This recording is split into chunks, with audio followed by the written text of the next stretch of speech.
Maracana finally witnesses the magic of Lionel Messi as Argentina coast to a laboured win over Bosnia in their World Cup opener.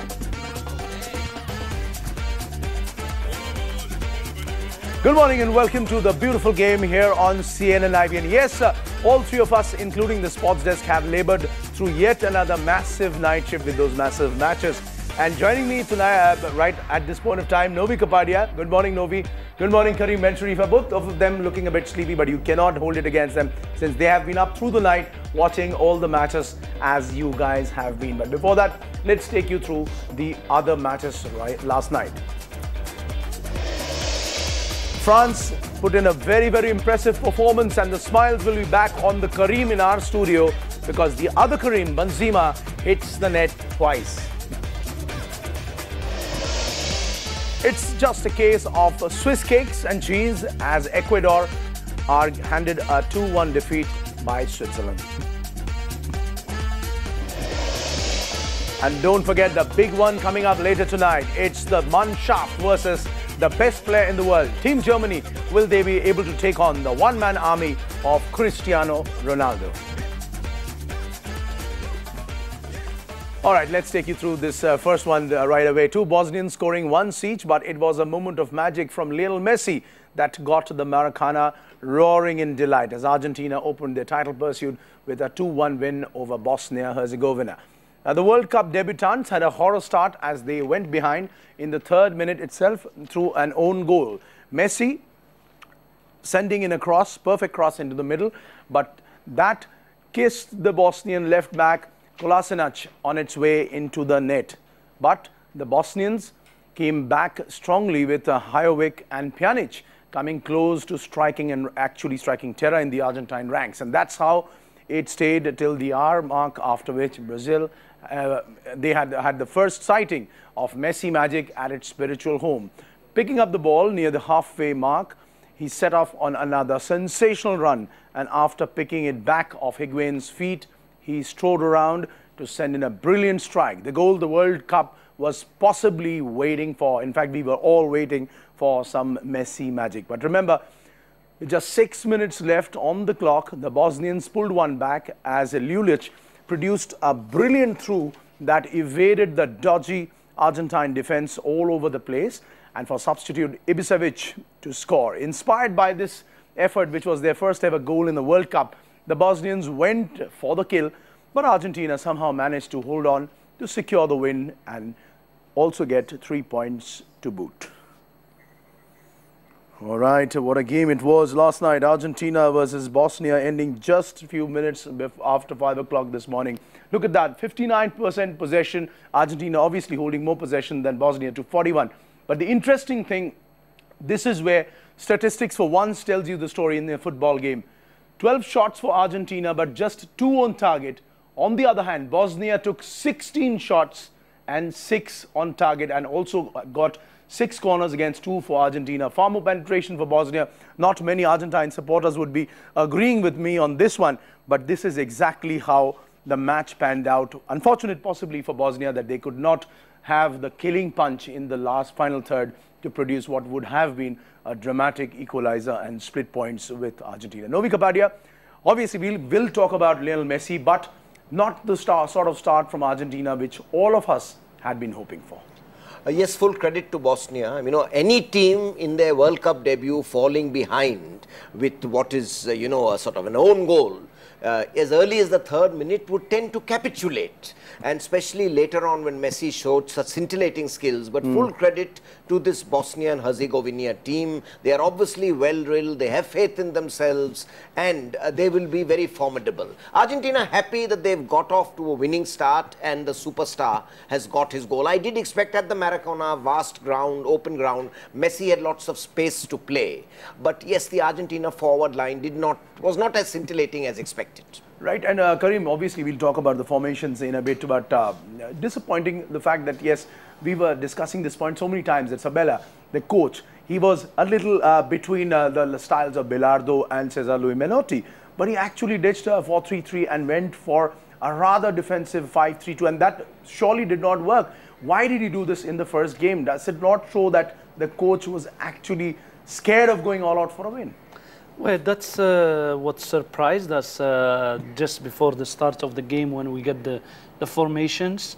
I think it's the formation also didn't help Messi to produce his magic because he was isolated. There was only Aguero, and as we know, Messi, we said yesterday, as we explained, that he'd drop on those gaps, but when he have support, the opposition players don't put too much pressure on him. But he corrected on the second half by doing the 2 substitutions. So basically what was expected from Argentina, the way they prepared, it was what they did at the start of the second half. What they did at the start of the second half, that's possibly what turned the match a little towards them. But Novi, on the other hand, yes, we are used to Argentine teams attacking throughout, out and out. But a very, very brave and solid performance from Bosnia. They will not be embarrassed in defeat because though they lost out the opportunity to gain at least 1 point through a draw, but the fact of the matter is that they played their hearts out and were not afraid of taking on Argentina in its own game. A very impressive performance by the debutants. I mean, they showed courage, resilience, the ability to fight back, and they showed they could trouble any team in the World Cup. And after this performance, odds-on favourite to qualify for the round of 16, at least as the second team from this group. Right. All right. Let's get Karim to do what he does best. Karim, take us through the telestrator. Obviously, I'm sure even you will be a little disappointed to talk about tactics and formation because Isabella didn't listen to the universal chant for the way Argentines should be playing in a much more attacking midfield way.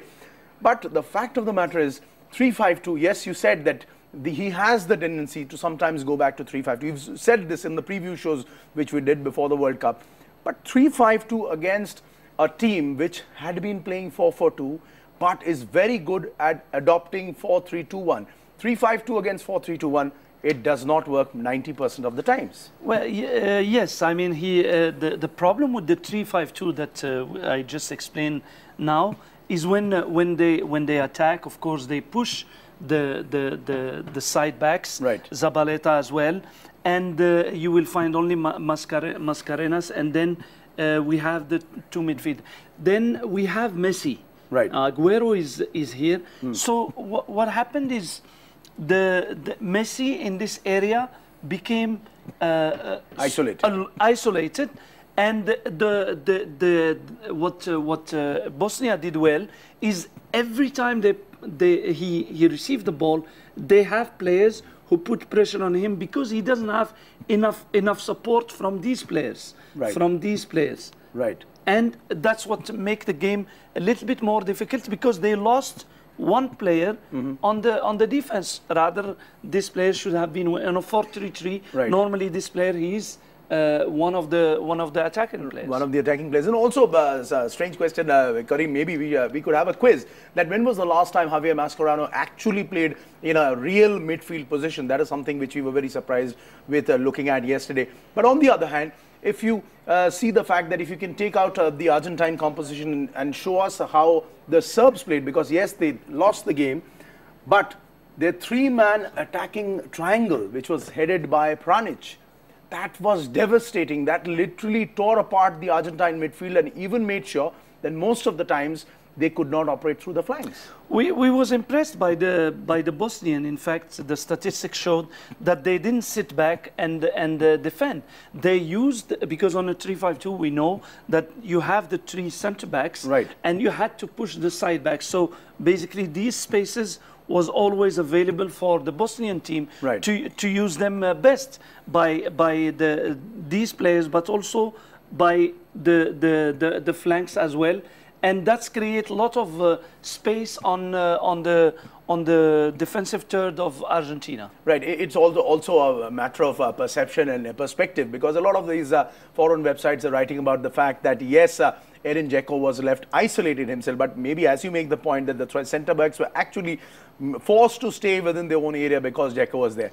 But on the other hand, Mohamed Besic, this 21-year-old which we've spoken about before, Novi, a new talent, fresh talent, plays very well. But the fact that the way he literally handled Lionel Messi, that was something to watch at such a young age. he showed a maturity way beyond his years. And this was also his first World Cup game. Yes, I mean, a lot of the younger players of Bosnia and even Miralam Prajnic had an excellent game. And though Zeko did start alone and Ibisevic joined him later, but Bosnia can be happy that, you know what, the fear, the apprehension that some of the younger players would freeze on the occasion, a great stadium playing against the greatest player of one of the greatest players of the world, Lionel Messi, that did not happen. So it augurs well for their future. It augurs well for the future. But Karim, you know, taking forward the tactical formation, as you so nicely made it so simple for our viewers to understand, that the fact is that not only was the fact that they were not able to play their own fluent game, but this 5-3-2 system meant that they were cramping a lot within their own halves. Also the fact that going forward, we did not see so much of fluidity from Argentina. And the fact is that in the first 45 minutes, except for the third minute same side goal, the Begovic, the goalkeeper, Bosnian goalkeeper, he had a good Sunday to spend in the Maracana. You are right. In fact, Romero was more the goalkeeper of Argentina, was the most busiest of the two goalkeepers. Again, we had seen Mexico, we had seen Holland, we had seen even Costa Rica adopting a 3-5-2, because this system can be a 3-5-2, quite attacking, you know, committing players forward. But Argentina yesterday was more like a 5-4-1, because Messi dropped, so we have only Aguero up front, and also the Zabaleta and the Rojo was more on their own half, busy to cover those spaces that we just explained, and also which make it very defensive system. Do you think the absence of Higuain, by not playing Higuain for whatever reason, maybe he's injured or unfit, do you think that hurt Argentina a little bit more? It hurt them a lot. It hurt Messi, because when Higuain come in, the two substitutions that the coach make at halftime, and they came back to that 4-3-3, we had seen the goal that Messi have scored. In fact, that goal would have never happened with the 3-5-2 system with only Aguero up front. Because when Messi received the ball in the middle, there was definitely Higuain and Aguero up front. And there was even Di Maria on more an advanced situation. That's what allowed Messi to have space. Yes, he dribbled one player. The 1-2 with Higuain would never happen on the first half, because there was no support, and also the space for him to score from the edge of the 18 would have never happened, because the players was the defense of Bosnia Herzegovina was busy with three players, Higuain, Di Maria, and Aguero was all on inside the box, which allow Messi that little space where he could produce his magic. Obviously, and talking about the magic, Novi, you have watched some wonderful goals, which not many have watched over the years. First of all, how would you rate this goal? And secondly, how does he do it every time? Yes, he did not have a great match. He did not have an inspirational match. But that moment of magic, picking up the ball within his own half line, skipping past those defenders, then actually playing a small little 1-2, which didn't look like a 1-2 with Higuain, taking it off and shooting it off balance. How does he manage to do this? Well, I think he's got over that jinx of not getting the World Cup goals. I think that's going to be a very important psychological goal for him. It was a sort of Barcelona type goal, you know, as Karim was explaining, and as we saw in the second half, when Messi had players in support, especially the other forwards, the pressure wasn't on him so much. He could play that roving role that he likes, and the defense is then concentrating on Higuain, and Higuain coming on, I think, gives Argentina a much more refreshing look. Remember, he scored a hat-trick in the last World Cup. He was their top scorer, hat-trick against South Korea. So he's a good target man, can play with his back to the goal, and it made Messi look much more relaxed. And this could help them. Maybe this is a pointer. And in the matches with Iran and Nigeria, we'll see a more attacking Argentina. Is it also the fact, Novi, that we're talking about Messi, that he's so brilliant, and we are always used to seeing such moments of brilliance, brilliant games from Messi, that whenever he does not actually turn up and gets his team to win, we are disappointed. Is that the reason? Yes, to a certain extent. Messi, you always expect superhuman performances. But in the second half, I thought it was one of his best World Cup games in the second half.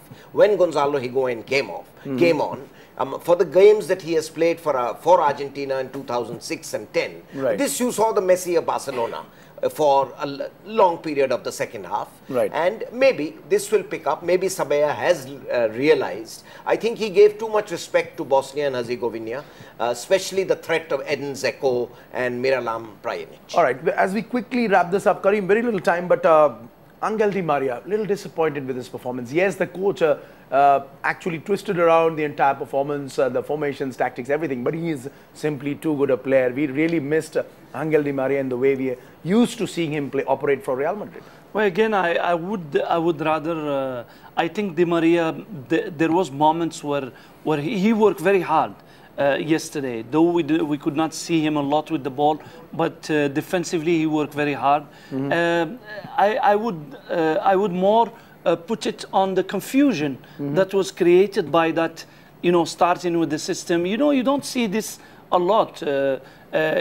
Definitely what happened at halftime, quick substitutions, coming back to 4-3-3, it shouldn't never have happened. Yesterday, they could be more in trouble in case, for example, there was 1 or 2 injuries, and they don't have any more substitution, because the 2 substitutions at halftime did show the panic and the discussion that was at halftime between maybe the coach and the players. Maybe the coach and the players. There is certainly a little bit of lack of coordination as far as the evidence is concerned. But here's hoping Argentina does go on to better their game and their systems and actually come out with their best tactical formation if they are to do well in this World Cup. And of course, we expect a lot more from the magic of Leo Messi. Well, it's time for our first break here on the show. But when we come back, the other Karim, not the one in the studio, Karim Benzema, strikes not once but twice as France win a World Cup opening match for the first time in 16 years.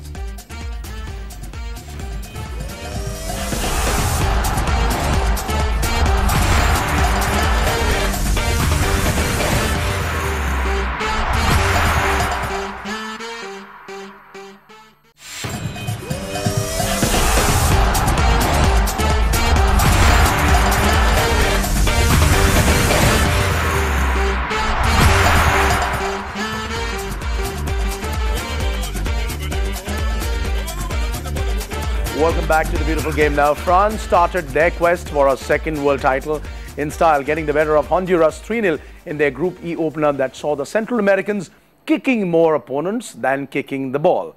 Now, France took the lead just a couple of minutes before halftime after Palacios knocked over Pogba in the box for a penalty to be awarded. And Karim Benzema happily stepped forward to bang it in, 1-0 to the Les Bleus. And just 3 minutes into the second half, France would strike again though the goal had to be vindicated by goal line technology. Benzema stung in a sharp left footer that came off the post and was then ruled to have crossed the line after touching the goalkeeper, but it was given 2-0 to France. And though Honduras carried on with their kung fu style kicking and football, if it could be called football rather, the French wore them down and it was all over in the 72nd minute. Benzema again rifling in from a very difficult angle to make it 3-0 as France opened their campaign comfortably, finally getting a win in their opening World Cup game after 16 years. All right, so let's take you through the game in numbers. Honduras versus France. Nobody actually counted the number of times the Honduras players were kicking French players. Other than that, we have all the stats. 71% possession France had enjoyed in this entire match, which shows that how much they were in control of the game. The disappointing thing, or rather the thing of concern for the coach would be that 20 shots on goal for France, but only 5 on target. Enough penetration, 8 corners, a little bit of rough tempers there, 5 yellow cards, and of course 1 red card for Palacios. Novi Kapadia, France, as they're saying, yeah, it's like a cliched thing. Won an opening World Cup game after 16 years, first time after 1998. And the signs are good because in 98, they also won the opening game, beating South Africa by the same margin, 3-0. Are you expecting something better from France this time? Sanjeev, it's often said that statistics conceal the vital. I think over here, credit to the statistics, it fully shows that, how France dominated. The shots at goal, the possession, and they completely overwhelmed Honduras, and delightful for Karim Benzema. He's on a rich goal-scoring vein. You know, you said not one, not twice. He could have been the first player to have got a hat-trick. Right. I mean, it was just a shade here or there. That ball could have gone into the net. Right. The goal line technology made a very creaking start because there was the little doubt, you know, first whether it was not a goal, and then it came as a goal. It got the Honduras coach very incensed. But maybe it could also be because of the fact that they do not understand the technology, because the first shot when it showed, when the goal line technology was used, was when Benzema's shot hits the post. That's when it said no goal, and that's what created the confusion, because then when it bounces off and it hits the keeper, Valadares, then obviously it's ruled a goal. I think there's a problem with interpreting the technology then, Ovi. Yes, it could have been. I mean, that could have been a problem. But I mean, as I said, the benefit of the technology was that maybe the naked eye would not have given that as a goal. And they would have felt as incensed as Frank Lampard. Then France would have felt incensed. Yeah. And here they've got off to a 3-0 start. But overwhelmingly, it was an exhilarating start. You could see the desire amongst the players, the way they spread the ball around. Right. The entire team was very involved. And for me, the main thing, Karim Benzema's first goal, right. You know, the unity in the team, the right. way Patrice Evra hugged Karim Benzema, all the little rumours of the West and North African divisions within the team, Didier Deschamps seems to have solved that. A happy family. A happy family, that's at the moment. But Karim, before we go to your namesake, that's Benzema, what impressed me a lot was, you know, the performances of Valbuena on the right and Griezmann on the left. Griezmann was, in fact, preferred to much bigger name players. But the way these two literally took apart the Honduras team was something to watch out for, because they were being repeatedly kicked at, charged at by these players, but still they managed to maintain their poise and control the game. They are very, very good players. Valbuena with Marseille, he's doing a lot of great work, and we was expecting that, because when we discussed the choice of Deschamps for Valbuena and Griezmann rather than having Giroud with Benzema is mainly that, to use their dribbling abilities.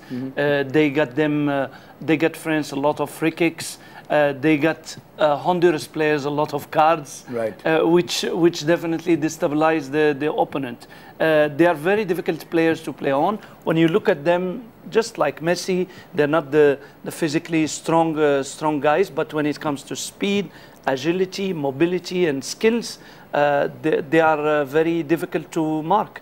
Right, and Karim, obviously talking about your namesake, I must ask you first. It's pretty sad that he's playing his first World Cup and he's already 27. The last two times, 2006, he was considered too young, and in 2010, he was dropped by Dominic from the team. But the fact of the matter is, as Novi pointed out, he has been going through a very, very lean period. He didn't score for more than 1,200 days, but now he's been in good form for the last 6-7 months. He's played well for Real Madrid, and the start he has given France, maybe this will make the coach a very, very happy man. That, look, we do not have Franck Ribéry in the team. We have left out Samir Nasri, but Benzema has taken on all the burden himself and is delivering the goods. Yes, he is. We just saw the statistics: 20 shots at goal, but only 5 on target. Yeah, and 5 on target. 3 of them of Benzema. So that showed his importance in the team. Most other players have, some of them was unlucky to hit the post. Many of them, many shots was way off target. But Karim Benzema showed his scoring ability, and you know, pure striker always know where is the goal and where to be positioned. The second goal, I think, was an example of that. That's exactly it. Was a fantastic goal. It could actually end up in the top 5 whenever we make our list of the top goals in the first 2 weeks of the World Cup, but that's later. Now, there was another match earlier last evening, Switzerland and Ecuador, producing the game of the tournament so far. Yes, who would have expected these two teams to entertain, but have they entertained or not? Switzerland winning in added time.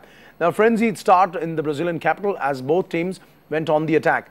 Lichtsteiner and Shaqiri had the South Americans in a spot of bother on more than one occasion, but against the run of play, Ecuador went ahead. A perfect free kick from out wide, and Valencia nodded in completely unmarked. But the Swiss leveled within 3 minutes of the restart. Substitute Mehmedi nodding home from a pinpoint corner. Now, both teams gave it their all, And in the dying seconds, Seferovic smashed home from close range of brisk counter-attack to bring them full points. All right, Novi Kapadia, interesting thing is the fact that, just a few days, a little time ago, the Swiss people had actually voted to restrict the level of immigrants. But interestingly, if we look at the game last evening, both the players have their roots in erstwhile Yugoslavia. They must be rejoicing right now and might just relax the immigration laws. No, more than that, I think there were lots of other immigrants also played there. People from Albania, people from Kosovo, people from Italy, and like France 98, Zidane, Yorkaev, Thierry Henry, that whole Marcel Desailly, that whole generation, they gave the French youth a sense of belonging after that wonderful victory, a sense of integration. I think Switzerland is doing the same 16 years later, because also they shred that image of being a door defensive team and instead played exhilarating football. At times you didn't know, were you watching Switzerland or the Argentina and Brazil or the Netherlands that we expect to watch. The game of the tournament so far, and the winning goal, Ecuador almost scored, and then in a counter attack, the whole length of the field, Switzerland went in full cry. And what a brilliant connection. And of course the substitutes were spot on, maybe the luck of the coach or good mathematical equations. He's got his mathematical equations right off Mahitsfield. That's the little margin between victory and defeat, a lesson which also needs to be learned in life sometimes. But Karim, on the other hand, Ecuador, yes, they would say they are unlucky that they played their hearts out. They were very, very skillful that they lost the opportunity to grab 3 points. But they played with a lot of skill. They had a lot of penetration down the flanks. After this defeat, not many are putting their hopes on Ecuador, but they could cause damage to the other teams. Of course, they will be a very key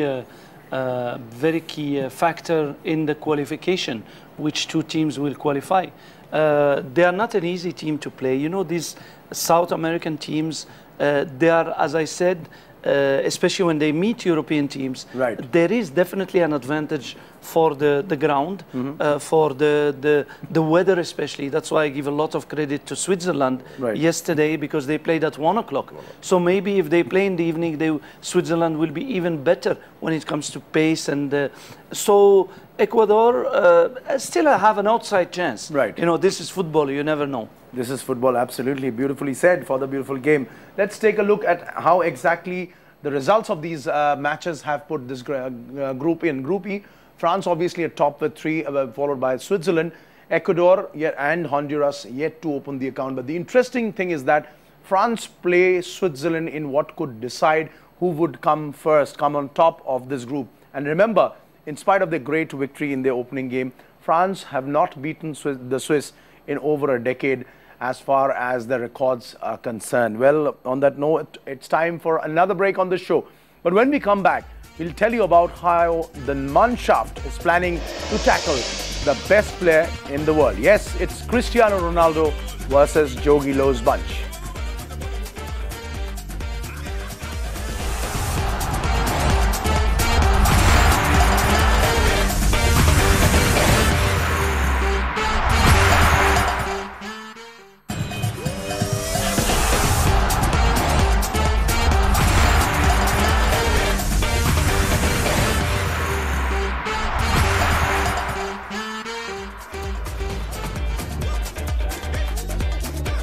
Welcome back to the beautiful game here on CNN IBN. Well, tonight there are 3 games yet again, and let's take you through as to what lies in store for us, including this massive clash.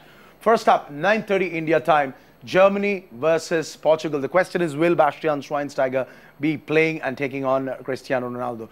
Second game, Asian heavyweights, Iran takes on the Super Eagles from Nigeria. And finally, at 3:30 in the morning, it'll be Ghana versus USA, and the USA coach Jurgen Klinsmann already seems very, very upbeat about the result of the match even before the game has started. But first up, let's take you through what exactly lies in store for us tonight at 9:30. The Mannschaft versus Portugal. Two European powerhouses boasting an enviable record at the biggest stage. Between them, Germany and Portugal have 5 semi-final and 2 final appearances at major tournaments in the last 12 years. It's a heavyweight tie to kick things off in Group G, but there's a lot more to it than meets the eye. It's a clash of styles, it's a battle of systems. Beim Spiel gegen Armenien eigentlich nicht behindert. The teams who are most likely to compete for the title are of course all the strong teams. Portugal is now playing Germany, that's second in the world rankings against fourth.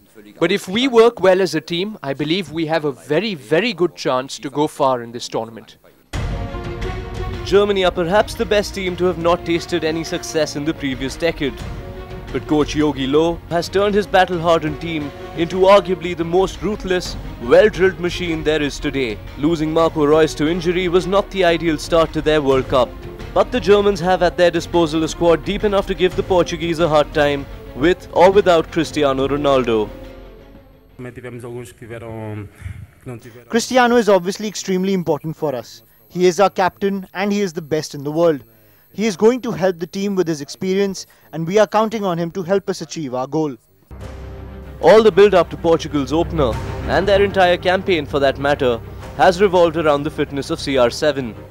While there is no denying the impact the world's best player has on his country's hopes, Paulo Bento does still possess able deputies in the likes of William, João Moutinho and Raul Meireles. Just 2 places separate these two in the top 4 of the FIFA World Rankings.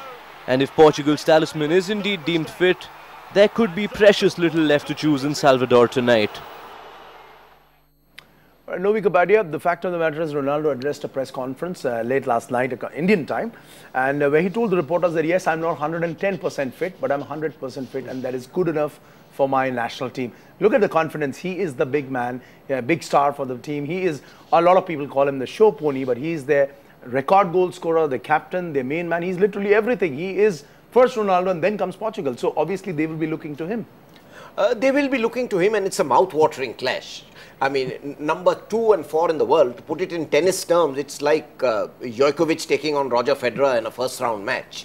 And also, it's a bit of a clash of ideologies also. The Germans, you know, Teutonic thoroughness, 23 tons of equipment, meticulously prepared, their own training center, and Portugal relying more on flair. So, I mean, it should be a fascinating clash between 2 of the very exciting teams of the tournament. It's to be seen now Germany, who play with so much attacking flair, will they continue in that tradition or will they steal up the defense, especially to check Cristiano Ronaldo? Cristiano Ronaldo, yes, a lot could actually change the game plans for Ronaldo. But Karim, the support cast, Postiga, Nani, Almeida, they are good players. They are above average players. But when it comes to Ronaldo, they are not really the sort of backup support which Ronaldo himself would have liked. He would have actually wanted a better cast, support cast for him because he's 29.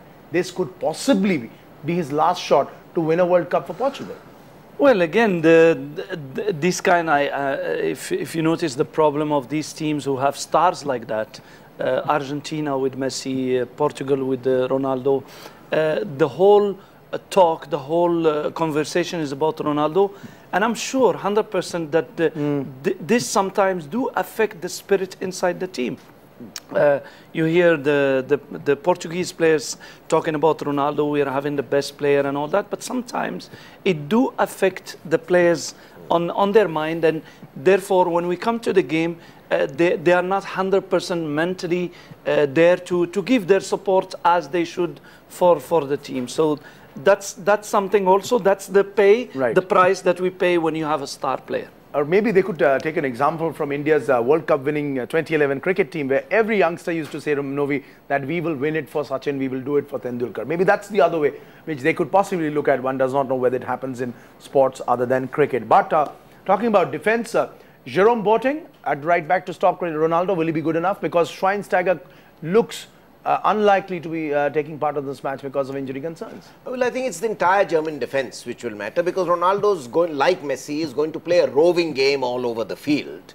So it's the German defense which is ironically their weak link. Whenever Germany won the World Cup, it was because of an iron cast defense. So will they be able to stop a rampaging Ronaldo? Will we see the Ronaldo as against Sweden when he scored those brilliant goals? You know, what type of Ronaldo will turn up? Like Messi, yes, you're definitely right. It's really his last chance to at least leave a stamp on the World Cup. Right. On the other hand, Karim, yeah, this is something really up your alley. Schweinsteiger, since the fact that Schweinsteiger is unlikely to play, there are a lot of reports, including from the German media, which says that they will actually get Philipp Lahm back into midfield. How do you react to that? I doubt so, because there is, if Schweinsteiger is not there, there is two good players who are used to that position, which is Kroos and Khedira.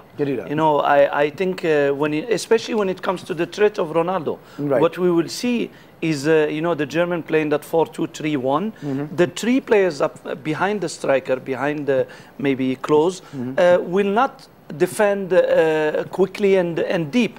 So to help the right back, which could be Philipp Lahm, which could be Botan, definitely Khedira or Kroos will be the first one to give that support in the defensive part for the right back. Defensive part for the right back. Also, the interesting fact one has to notice is that this time Portugal have the best player in the world, the winner of the Ballon d'Or, in their team. The last time they did so, it was with Eusebio in 1966, where they ended third, something which Novi and Karim will talk about more in detail with Digvijay later tonight when we discuss, look again more seriously at this game. Now, the other Group G game pits Ghana, reckoned by many as the best African team ever at the World Cup, against Jurgen Klinsmann's USA in a rematch of the 2010 round of 16 tie.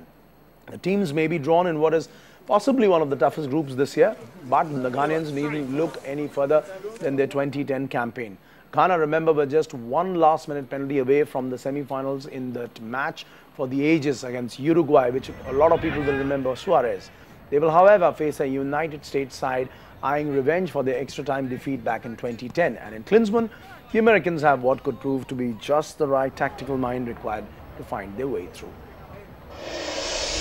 And also in action tonight are the Super Eagles, Nigeria versus Iran, two sides that may not boast big names but will without doubt aim to push above their weight. Nigeria were unbeaten in their World Cup qualifying campaign, and the Super Eagles will be keen to establish their ascendancy as the front-runners for Group E's second spot following Honduras losing to France. But Iran should by no means be written off. Managed by Carlos Queiroz, the Lions were unbeaten in their last 4 friendlies in the lead-up to this World Cup. All right, time for our final break on the show. But when we come back, we will tell you how you too can join in on this conversation every day here on CNN IB.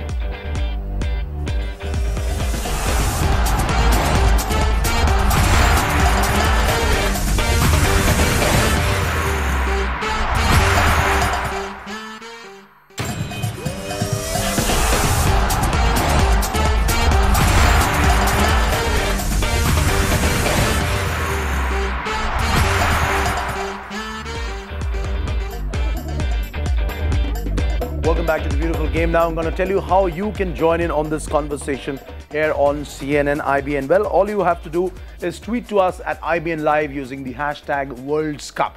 First one coming up, at the rate Mo5_maniac. He writes, Argentina versus Bosnia should be the easiest match of the tournament. I do not think so, my friend. I'm sure you must have stayed up to watch the match and see how it actually came out. Aditya writes, this is it. Come on, Lionel Messi, make a mark on World Cup that is fitting for the player of your caliber. He certainly has done, but that's just a spark of brilliance. We need more from Messi. I am Gunjan Grunge says, and again, it's Benzema. Well, she's given the pronunciation correct, not the spelling. Benzema. Real Madrid striker is on a roll. The roll, Karim, looks to be something else which she's trying to signify. And also, the other tweet which is coming from Aditya. France have converted all 10 of their penalties at World Cup till date. And irony is they lost on penalty shootouts in the 2006 final. Well, they have a better coach now. This time they can hope for better fortune. And finally, the tweet of the day. This tournament has been the first World Cup in 80 years where there has been no draws in the first 9 matches. Interesting stat there from Siheyu. So this is how you can join in on the conversation here on CNN IBN. All you got to do is tweet IBN Live, tweet at IBN Live with the hashtag World Cup, WORLDS, and then CUP. And you can also leave your questions for Karim Ben Sharifa and Novi Kapadia. Thank you very much, Karim and Novi, once again for joining us. Remember, these guys will be back this evening at 7:30 with Digvijay Singh Deo when they look at closer detail at the Germany-Portugal match. It's time for me to say goodbye, though.